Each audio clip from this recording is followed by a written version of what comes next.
Here we are in the backyard and we're getting ready to do our first custom case mod, and that's a nice custom paint job. You can buy pre-painted cases online, you know, from just different websites and stuff, or your local retailer or whatever, but nothing adds that zest like custom painting. You did it yourself. Few things you're going to need is some half-decent paint, is always a good thing. Isopropyl rubbing alcohol for cleaning, cotton swabs, automotive masking tape, great for doing your trim work, and some automotive wet sandpaper.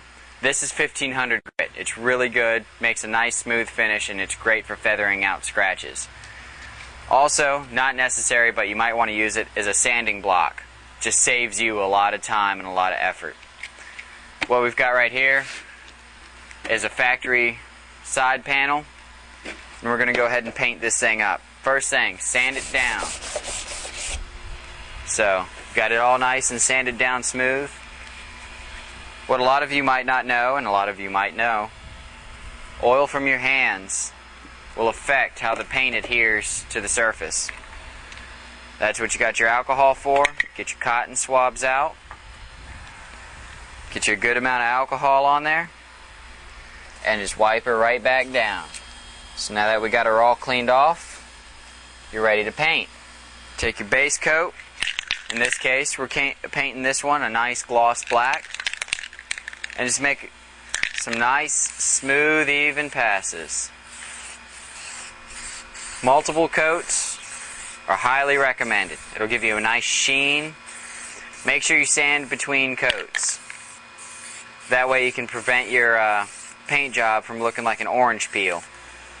Alright, once you get your full paint coat of paint put on here, you should end up with something along these lines right here. Anyway, now we're going to move on to trim work. That's just what really makes your custom paint job a custom paint job, and that's putting your own special touch on it. So here we are. I've already got one side panel already painted up right here. First thing I'm going to start off with is a nice pinstripe. Make sure you tape it off nice and good, and use some newspaper or something to mark off so you don't get any overspray. But just nice and smooth, just like we were painting before.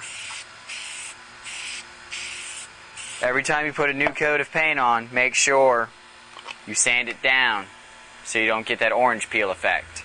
Alright, we're going to go ahead and put a second coat on our pinstripe right here, just to make sure we've got good coverage, because most of us know that when you paint over dark colors, it normally takes at least 2 coats. So we'll go ahead and just touch this up right here.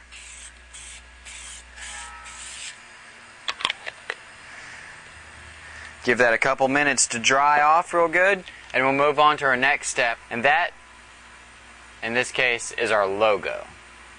What I've done here is I've had our logo printed out twice, actually, on cardstock, heavy-duty cardstock, and I went through with an X-Acto knife and cut out the first half of the logo, the hack.